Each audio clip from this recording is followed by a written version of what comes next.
നമ്മളുടെ എല്ലാവരുടെയും വിചാരം ഈ പാകിസ്ഥാൻ ഓക്യുപ്പൈ ചെയ്ത കശ്മീർ, പാക് ഓക്യുപ്പൈഡ് കശ്മീർ, ഇത് ആ പ്രവിശ്യ മൊത്തത്തിൽ ചിലപ്പോൾ നമ്മളുടെ അടുത്തേക്ക് വരാൻ സാധ്യതയുണ്ട്, നമ്മളിലേക്ക് ചേരാൻ സാധ്യതയുണ്ട് എന്നൊക്കെയാണ് ഇപ്പോൾ പൊതുവെ എല്ലാവരും അത് അങ്ങനെയുള്ളൊരു അവസരമാണ് വന്നുകൊണ്ടിരിക്കുന്നത് എന്നുള്ള ധാരണയിലാണ് നമ്മുടെ ഇവിടെ മിക്കവരും നിൽക്കുന്നത്. ആക്ച്വലി ആസാദ് കശ്മീർ എന്ന് പറഞ്ഞിട്ടൊരു സ്ഥലമുണ്ട്. ഈ ജമ്മുവിന്റെ കുറച്ച് സൈഡിലായിട്ടുള്ളൊരു ചെറിയ സ്ട്രിപ്പ് പോലത്തെ ഒരു സ്ഥലമാണ് ആസാദ് കശ്മീർ എന്ന് പറയുന്നത്. അവിടെ മുസഫർ നഗർ, പിന്നെ പൂഞ്ച് ഡിസ്ട്രിക്ട് എന്ന് പറയുന്ന ഡിസ്ട്രിക്ട് പകുതി പാകിസ്ഥാനിലും പകുതി ഇന്ത്യയിലുമാണ്. പിന്നെ അതുപോലെ തന്നെ റാവൽകോട്ട് എന്നൊക്കെ പറയുന്ന സ്ഥലങ്ങളൊക്കെ ഉള്ള ഒരു ഏരിയ ആണ് ഈ ആസാദ് കശ്മീർ. ആസാദ് കശ്മീരിലാണ് നമ്മളിപ്പോൾ എല്ലാവരും അറിയുന്ന സമരം നടത്തുന്ന JAAC എന്ന് പറയുന്ന സംഘടന. അതായത് അതൊരു രാഷ്ട്രീയ സംഘടന എന്നല്ല, അവിടെ എഞ്ചിനീയേഴ്സ്, ഡോക്ടേഴ്സ് തൊട്ട് തൊഴിലാളികൾ വരെയുള്ള എല്ലാ മനുഷ്യരും കൂടെ ചേർന്നുണ്ടാക്കിയ ഒരു സംഘടനയാണ് ഈ JAAC. അപ്പൊ JAAC ആണ് ഈ സമരം നടത്തുന്നത്. അവര് 2023 ആ സംഘടന സ്ഥാപിക്കപ്പെട്ടത്. പക്ഷെ ഇപ്പോൾ ഒരു 2-3 വർഷം കൊണ്ട് തന്നെ പാക് ഗവൺമെന്റ് അതിനൊരു ടെററിസ്റ്റ് സംഘടനയാക്കി മുദ്രകുത്തി നിരോധിച്ചിട്ടുണ്ട്. ആസാദ് കശ്മീരിൽ JAAC ഇപ്പൊ നിരോധനത്തിലാണ്. JAACയുടെ ധാരാളം 600ഓളം പേരെ അറസ്റ്റ് ചെയ്തു എന്നാണ് മനസ്സിലാക്കാൻ പറ്റുന്നത്. ഒരു 10-50ഓളം പേര് ഇപ്പൊ മരണപ്പെട്ടു കഴിഞ്ഞു. ഏതാണ്ട് 100 പേര് പാക് റേഞ്ചേഴ്സ് എന്ന് പറയും, അവിടുത്തെ ഒരു പോലീസ് പരിപാടിയാണ്. പാക് റേഞ്ചേഴ്സിന്റെ വെടിവെപ്പൊക്കെ കൊണ്ട് ഒരു 100-100ഓളം പേര് ഇപ്പൊ തന്നെ മരിച്ചു കഴിഞ്ഞു. 19 പേര് മരിച്ചു, 100ഓളം പേര് അപകട നിലയിൽ ഇപ്പോൾ ഹോസ്പിറ്റലിലാണ്. അവരുടെ പ്രധാനപ്പെട്ട ആവശ്യം എന്ന് പറയുന്നത് അവരുടെ ഒരു ഇലക്ഷന്റെ ഒരു പ്രശ്നം 12 സീറ്റുകൾ റെഫ്യൂജി സീറ്റുകളാണ്. മൊത്തം 45 സീറ്റുകളാണ് ഉള്ളത്. 33 സീറ്റുകൾ ഈ ആസാദ് കശ്മീരിലെ ആളുകൾക്ക് കൊടുക്കുകയും ഒരു 12 സീറ്റ് റെഫ്യൂജി സീറ്റുകളാക്കി എടുത്ത് മാറ്റി വെച്ചിരിക്കുകയാണ്. റെഫ്യൂജി സീറ്റുകൾ വരുന്നത് ഒരു രസകരമായ കാര്യമാണ്. 1923 അന്നത്തെ ഹരിസിംഗ് എന്ന് പറയുന്ന രാജാവ് കാശ്മീരിൽ തൻ്റെ ജനങ്ങൾക്ക് ആരൊക്കെയാണ് തൻ്റെ ജനങ്ങളല്ലാത്തത് ആരൊക്കെയാണെന്ന് മനസ്സിലാക്കാൻ വേണ്ടി പുള്ളി ഒരു സിറ്റിസൺഷിപ്പ് കാർഡ് ഇവർക്ക് എല്ലാവർക്കും കൊടുത്തിട്ടുണ്ടായിരുന്നു 1923. അപ്പൊ ഇപ്പൊ 2026 പാക് ഗവൺമെന്റ് പറയുന്നത് ആ കാർഡ് ഉള്ളവരുടെ പിന്തുടർച്ചക്കാർക്ക് മാത്രമേ കശ്മീരികളായിട്ട് അവകാശപ്പെടാൻ സാധിക്കുകയുള്ളൂ. ഈ കശ്മീർ വോട്ടിങ്ങിൽ പങ്കെടുക്കാനും ആ ആളുകൾക്ക് മാത്രമേ സാധിക്കുകയുള്ളൂ എന്നാണ് പറയുന്നത്. അങ്ങനെ മൊത്തം ഇപ്പോൾ ഒരു 4,30,000 പേര് അങ്ങനെയൊക്കെയാണ് ഇപ്പൊ ഐഡന്റിഫൈ ചെയ്ത് വച്ചിരിക്കുന്നത്. ആസാദ് കശ്മീരിൽ അത്ര ആൾക്കാരുണ്ട് എന്നുള്ള രീതിയിൽ. അതേപോലെ തന്നെ ഈ 1947 സ്വാതന്ത്ര്യം കിട്ടുന്ന സമയത്ത് നമുക്കറിയാമല്ലോ, ഒരു പാക് ഇൻവേഷൻ ഉണ്ടായിരുന്നു കശ്മീരിലേക്ക്. പാകിസ്ഥാൻ ആർമിയും പിന്നെ ഈ നോർത്ത് വെസ്റ്റ് ഫ്രോണ്ടിയേഴ്സ് അവിടെയൊക്കെ ഇരിക്കുന്ന കുറച്ച് ട്രൈബൽ ആൾക്കാരെല്ലാവരും കൂടി കാശ്മീരിലേക്ക് ഇൻവേഡ് ചെയ്ത് വന്നൊരു സമയം ഉണ്ടായിരുന്നു. അപ്പൊ ആ സമയത്ത് പേടിച്ചിട്ട് കുറെ കാശ്മീരിലെ മുസ്ലിങ്ങളായിട്ടുള്ള ആളുകൾ അവർക്ക് എന്തോ ഇന്ത്യയിലേക്ക്, അതായത് ഡൽഹിയിലേക്കോ ഒന്നും വരാനായിട്ട് അവർക്ക് തോന്നിയില്ല. അന്ന് ലാഹോറിലേക്കും കറാച്ചിയിലും ഒക്കെ റെഫ്യൂജി ക്യാമ്പുകൾ, ഇപ്പോൾ അത് കാശ്മീരി കോളനീസ് എന്നാണ് അറിയപ്പെടുന്നത്. അന്ന് റെഫ്യൂജി ക്യാമ്പുകളായിരുന്നു. അപ്പൊ അങ്ങനെ ആ റെഫ്യൂജി കോളനികളിൽ താമസിക്കുന്ന ആളുകൾക്ക് കുറെ പേർക്ക് വോട്ട് ചെയ്യാൻ പറ്റും. അപ്പൊ എന്താ സംഭവിക്കുന്നതെന്ന് വെച്ചാൽ ഈ 12 സീറ്റ് ഈ റെഫ്യൂജികൾ വോട്ട് ചെയ്ത് കഴിയുമ്പോൾ ഈ 12 സീറ്റിൽ മത്സരിക്കാൻ നിൽക്കുന്നത് അവിടുത്തെ പാകിസ്ഥാനിലെ ISID, അവിടുത്തെ പിന്നെ വലിയ ഫ്യൂഡൽ ലോഡ്സ് ഒക്കെ ഉണ്ടല്ലോ, അവരുടെ പഴയ റിട്ടയർ ചെയ്ത ജനറൽമാരും പാക് മിലിറ്ററിയിലെ ഈ ജനറൽമാരും ISI ഉദ്യോഗസ്ഥരൊക്കെ പറയുന്ന ആൾക്കാരാണ് ഈ റെഫ്യൂജികളുടെ MLA-മാരായിട്ട് മത്സരിക്കുന്നത്. അപ്പൊ ഇവര് ഈ ആസാദ് കശ്മീരിലേക്ക് ഇലക്റ്റഡ് ആയിട്ട് വന്ന് കയറി കഴിയുമ്പോൾ ആരാണ് അവിടെ നിസ്സാര കളിയൊന്നല്ല, അവിടെ പ്രധാനമന്ത്രിയും പ്രൈം മിനിസ്റ്ററൊക്കെയാണുള്ളത്, ചീഫ് മിനിസ്റ്റർ ഒന്നും ഇല്ല അവിടെ. അപ്പൊ അവിടുത്തെ പ്രധാനമന്ത്രിയും പ്രൈം മിനിസ്റ്ററൊക്കെ ആവേണ്ടത് ആരാണെന്ന് ഈ 12 പേർക്ക് തീരുമാനിക്കാനുള്ള ഒരു അഭിപ്രായം വരും. അപ്പൊ ചുരുക്കം പറഞ്ഞാല് ആസാദ് കശ്മീരിലെ ജനങ്ങൾ നോക്കുമ്പോൾ ഈ പാക് മിലിറ്ററിയുടെയും ISIയുടെയും ഒക്കെ ഏജൻസ് ആയിട്ടുള്ള MLA-മാരാണ് തീരുമാനിക്കുന്നത് ആരാണ് തങ്ങളുടെ പ്രധാനമന്ത്രിയും പ്രസിഡന്റും ഒക്കെ ആവേണ്ടതെന്ന് അവരാണ് തീരുമാനിക്കുന്നത്. അതിന്റെ ഒരു ഈർഷ്യ കുറെ നാളായിട്ട് ഈ ആസാദ് കശ്മീരിലെ ആളുകൾക്കുണ്ട്. അപ്പൊ അവരുടെ പ്രധാന ആവശ്യം എന്ന് പറയുന്നത്, ഇപ്പൊ അവര് സമരം ചെയ്യുന്നതിന്റെ പ്രധാന ആവശ്യം എന്ന് പറയുന്നത് ഈ 12 സീറ്റ് റെഫ്യൂജി സീറ്റുകൾ അത് നിരോധിക്കണം, ആ പരിപാടി വേണ്ട എന്നുള്ളതാണ്. പിന്നെ അത് കഴിഞ്ഞാൽ അവരുടെ വേറൊരു ആവശ്യം എന്ന് പറയുന്നത്, പാകിസ്ഥാൻ ഈ അടുത്ത് ഗോതമ്പിന് ഒരു ഇത് കൊണ്ടുവരുന്നു, മറ്റേ സബ്സിഡി, ഗോതമ്പിന് സബ്സിഡി കുറെ നാളായിട്ട് കൊടുത്തിരുന്നു. അത് ഈ അടുത്ത് എടുത്തു മാറ്റി. അതെന്തിനാ എടുത്തു മാറ്റിയെന്ന് എനിക്കറിയില്ല. എനിക്ക് തോന്നുന്നു പാകിസ്ഥാനിലെ സാമ്പത്തിക പ്രശ്നം കൊണ്ടായിരിക്കാം. പക്ഷെ അതേസമയം ഈ ഗിൽജിത്ത്, ബാൾട്ടിസ്ഥാൻ എന്നൊക്കെ പറയുന്ന പ്രവിശ്യകളുണ്ടല്ലോ, ആ പ്രവിശ്യകളിലൊന്നും ഗോതമ്പിന്റെ സബ്സിഡി എടുത്ത് മാറ്റിയിട്ടുമില്ല.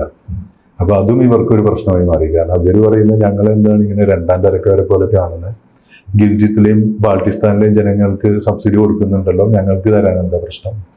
പിന്നെ ഇവരുടെ മറ്റൊരു പ്രശ്നം എന്താണെന്ന് വെച്ചാല്, ഇവിടെ ഒരു കാർഷിക സ്ഥലം തന്നെയാണ്. അവര് ധാരാളം ഡ്രൈ ഫ്രൂട്ട്സും പിന്നെ ആട്, അങ്ങനെ ധാരാളം കൃഷി കാര്യങ്ങളൊക്കെ ഉണ്ട്, ഫാമിങ് അങ്ങനത്തെ കാര്യങ്ങളൊക്കെ ഉണ്ട്. അപ്പൊ ഇവർക്ക് വെള്ളം വളരെ ഇമ്പോർട്ടന്റ് ആയിട്ടുള്ള അല്ല. ഇപ്പൊ നിലവില് പാകിസ്ഥാൻ എടുക്കുന്ന വെള്ളമുണ്ട്, ഇത് ചൈന പണിത് കൊടുത്തൊരു ഡാം ഉണ്ട് സ്വാത് പ്രവിശ്യയില്, മുണ്ട എന്നാണ് ആ ഡാമിന്റെ പേര് എന്നാണ് എന്റെ ഓർമ്മ. മുണ്ട എന്ന് പറഞ്ഞൊരു ഡാം ചൈന പണിത് കൊടുത്തിട്ടുണ്ടായിരുന്നു. വെള്ളം പാകിസ്ഥാൻ എടുക്കുകയും ഇലക്ട്രിസിറ്റി ചൈന കൊണ്ടുപോവുകയാണ് ചെയ്യുന്നത്. പിന്നെ ചൈനയ്ക്ക് വെള്ളത്തിന്റെ ആവശ്യമുണ്ട്. ചൈനയിലെ ഈ ഉയ്ഗൂർ മറ്റേ ഉയ്ഗൂർ പ്രവിശ്യൊക്കെ ഉണ്ടല്ലോ, അവിടെയൊന്നും വെള്ളം കുറച്ച് മരുഭൂമി പ്രദേശമാണ്. അപ്പൊ ചൈന വെള്ളത്തിന് വേണ്ടി എന്തായാലും ഡിപ്പെൻഡ് ചെയ്യാൻ പോകുന്നത് ഈ ഹിമാലയത്തിലെ മഞ്ഞ് തന്നെയാണ്. അപ്പൊ ഞാൻ പറഞ്ഞു വന്നത്, ഈ വെള്ളം ആക്ച്വലി പഞ്ചാബിലെ വലിയ ഫ്യൂഡൽ കർഷകരുണ്ട്, പ്രധാനമായിട്ടും ആർമിയായിട്ട് ബന്ധമുള്ള ആൾക്കാർ തന്നെയാണ്.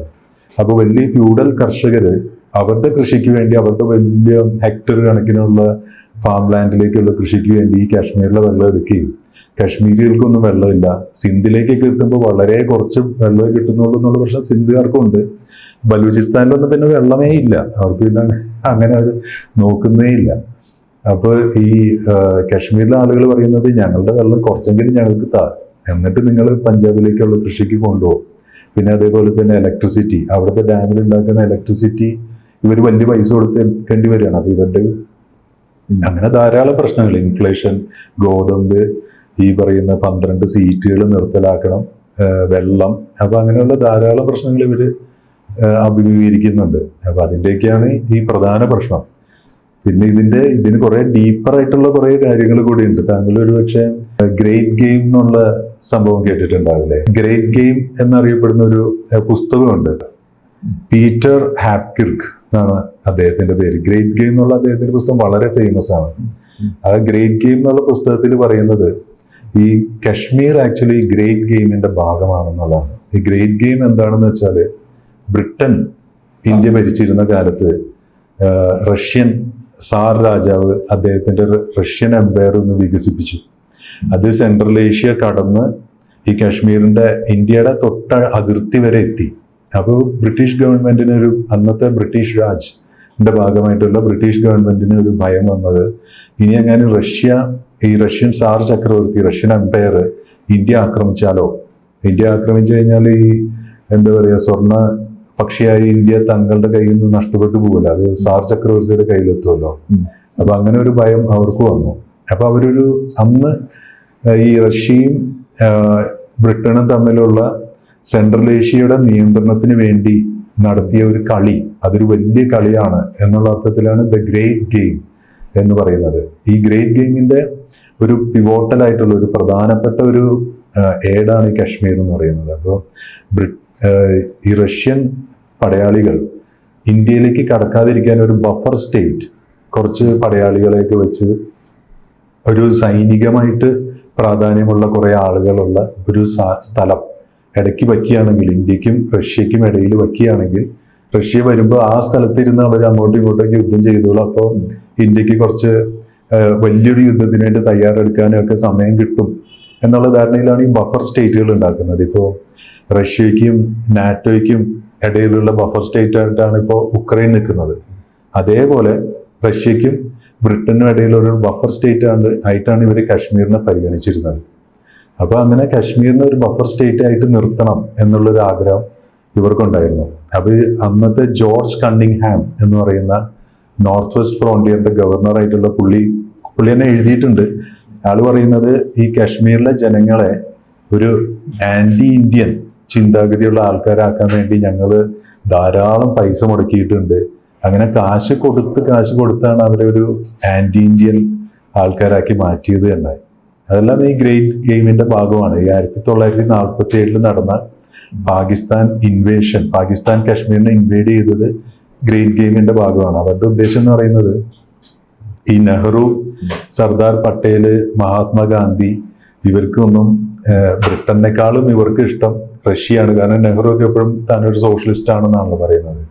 അപ്പോൾ സോഷ്യലിസ്റ്റ് സോവിയറ്റ് യൂണിയന്റെ കൂടെ ഇവർ നിൽക്കുള്ളൂ, നമ്മൾ ബ്രിട്ടനെയും ഒക്കെ ഇവര് ചതിക്കും അല്ലെങ്കിൽ കൂടെ നിൽക്കില്ല എന്നുള്ള ധാരണയാണ് അന്ന് ബ്രിട്ടന് ഉണ്ടായിരുന്നത്. അപ്പൊ ബ്രിട്ടന് കശ്മീർ പാകിസ്ഥാന്റെ കൂടെ പോകണം എന്ന് തന്നെയായിരുന്നു ആഗ്രഹം. അന്നത്തെ ഇന്ത്യക്കും ബ്രിട്ടനും ഒരേ ഒരു സൈനിക മേധാവിയാണ് ഉണ്ടായിരുന്നത്, കോമൺ ആയിട്ടുള്ള സൈനിക മേധാവിയായിരുന്നു.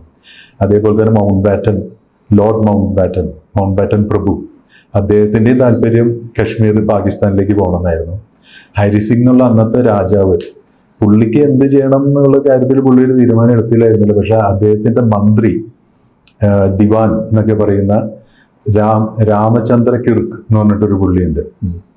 പുള്ളിക്കും കശ്മീർ പാകിസ്ഥാനിലേക്ക് പോകണം തന്നെയായിരുന്നു ആഗ്രഹം. അപ്പൊ അങ്ങനെ മൊത്തം എല്ലാവരും പാകിസ്ഥാനിലേക്ക് പോകണമെന്ന് ആഗ്രഹിച്ചിരുന്നപ്പോ ഈ ഹരിസിംഗ് എന്നാൽ എന്ത് ചെയ്യണം എന്നുള്ള കാര്യത്തിൽ ഒരു വ്യക്തമായ തീരുമാനം എടുത്തിട്ടുണ്ടായിരുന്നില്ല. പുള്ളിക്ക് ഒറ്റയ്ക്ക് നിൽക്കണം, ഇന്ത്യയും പാകിസ്ഥാനെയും ഒരേപോലെ കൈകാര്യം ചെയ്തുകൊണ്ട് ഒരു സ്വതന്ത്ര രാജ്യമായിട്ട് നിൽക്കണം എന്നായിരുന്നു പുള്ളിയുടെ ആഗ്രഹം.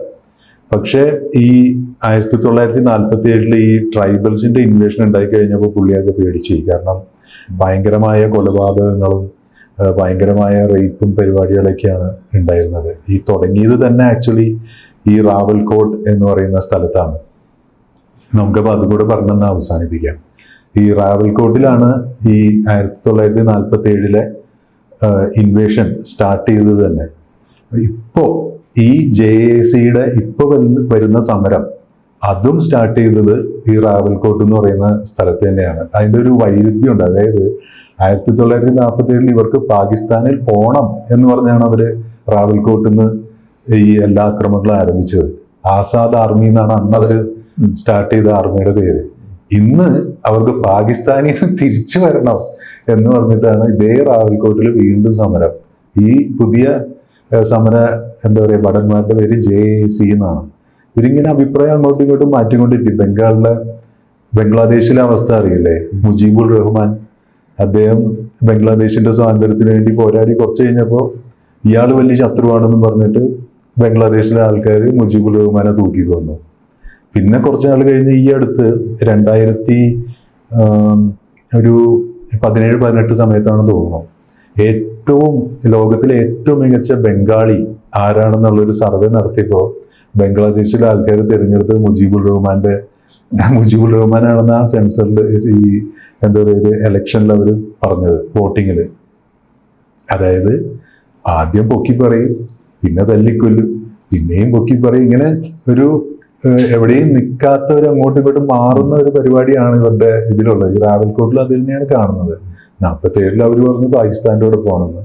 ഇപ്പൊ 2026 പറയുന്നു തിരിച്ചിങ്ങോട്ട് വരണമെന്ന്. അപ്പൊ ഇന്ത്യയുടെ നിലപാട് കൂടി നമുക്ക് പറയാം. ഇന്ത്യ ആക്ച്വലി ഇതിനെ കാണുന്നത് ഒട്ടും സീരിയസ് ആയിട്ടല്ല എന്നാണ് ഞാൻ മനസ്സിലാക്കുന്നത്. കാരണം ഈ ആസാദ് കശ്മീരിൽ ഇന്ത്യ വളരെ ആഗ്രഹിക്കുന്ന, അല്ലെങ്കിൽ നമ്മുടെ രാജ്യത്തിന് വേണ്ട ഈ ഗിൽഗിറ്റ് ബാൾട്ടിസ്ഥാൻ എന്ന് പറയുന്ന പ്രദേശം ആസാദ് കശ്മീരിൽ വരുന്നില്ല. നമ്മൾ POK ഇതെല്ലാം കൂടെ ചേർത്താണ്, ആസാദ് കശ്മീരും ഗിൽഗിറ്റും പാകിസ്ഥാനും കൂടെ ചേർത്തിട്ടാണ് നമ്മളെല്ലാവരും ഇവിടെ ഇന്ത്യയിൽ POK എന്ന് പറയുന്നുണ്ടെങ്കിലും ഈ പ്രശ്നം നടക്കുന്ന സ്ഥലം ആസാദ് കശ്മീർ മാത്രമാണ്. അപ്പൊ ഇന്ത്യ ഗിൽഗിറ്റും ബാൾട്ടിസ്ഥാനും ആസാദ് കശ്മീറും കൂടെ മൂന്നും കൂടെ വരികയാണെങ്കിൽ നമുക്ക് നോക്കാം എന്നുള്ള ഒരു ലൈനിലാണ് ഇന്ത്യ നിൽക്കുന്നത്. അല്ലെങ്കിൽ ഈ സെൻട്രൽ ഏഷ്യനെ ബാൽക്കനൈസ് ചെയ്യാന്നൊരു പ്രയോഗം കേട്ടിട്ടില്ലേ? സെൻട്രൽ ഏഷ്യയെ, പഴയ സോവിയറ്റ് യൂണിയന്റെ ഭാഗമായിരുന്ന സെൻട്രൽ ഏഷ്യയെ അമേരിക്കയും UK കൂടി ബാൽക്കനൈസ് ചെയ്ത് കളഞ്ഞു. അതായത് പല തുണ്ട് രാജ്യങ്ങളാക്കി മുറിച്ചു മാറ്റി. അതേപോലെ തന്നെ പാകിസ്ഥാനെ ബാൽക്കനൈസ് ചെയ്യാന്നുള്ളതാണ് നിലവിൽ ഇന്ത്യയുടെ ഒരു ഓപ്ഷൻ എന്നാണ് ഞാൻ മനസ്സിലാക്കുന്നത്. അതായത് ബലൂചിസ്ഥാൻ, സിന്ധ്, പഞ്ചാബ്, പഷ്തൂൺ ഫ്രോണ്ടിയർ, പിന്നെ ഗിൽഗിറ്റ് ബാൾട്ടിസ്ഥാൻ, ആസാദ് കശ്മീർ, ഇതെല്ലാം പല പല കഷ്ണങ്ങളാക്കി അവിടുത്തെ ജനങ്ങളും അത് തന്നെയാണ് ആഗ്രഹിക്കുന്നത്. സിന്ധിലെ ആളുകൾക്ക് പഞ്ചാബിലെ ആൾക്കാർ ഇഷ്ടമല്ല, പഞ്ചാബിലെ ആളുകൾക്ക് വേറെ ആരെയും ഇഷ്ടമല്ല. ഭയങ്കര പീഡനങ്ങളും അങ്ങോട്ടും ഇങ്ങോട്ടും ഒരു പ്രമാദിത്വത്തിന്റെ ഒരു പരിപാടിയൊക്കെ കാര്യമായിട്ട് നടക്കുന്നുണ്ട്. അപ്പോൾ അവരും ആഗ്രഹിക്കുന്നത് ഞങ്ങൾ സെപ്പറേറ്റ് ആവണം തന്നെയാണ്. അപ്പോൾ ഇന്ത്യയും അതിനോട് ചേർന്ന് നിൽക്കാനാണ് ഇന്ത്യ ആഗ്രഹിക്കുന്നതല്ല.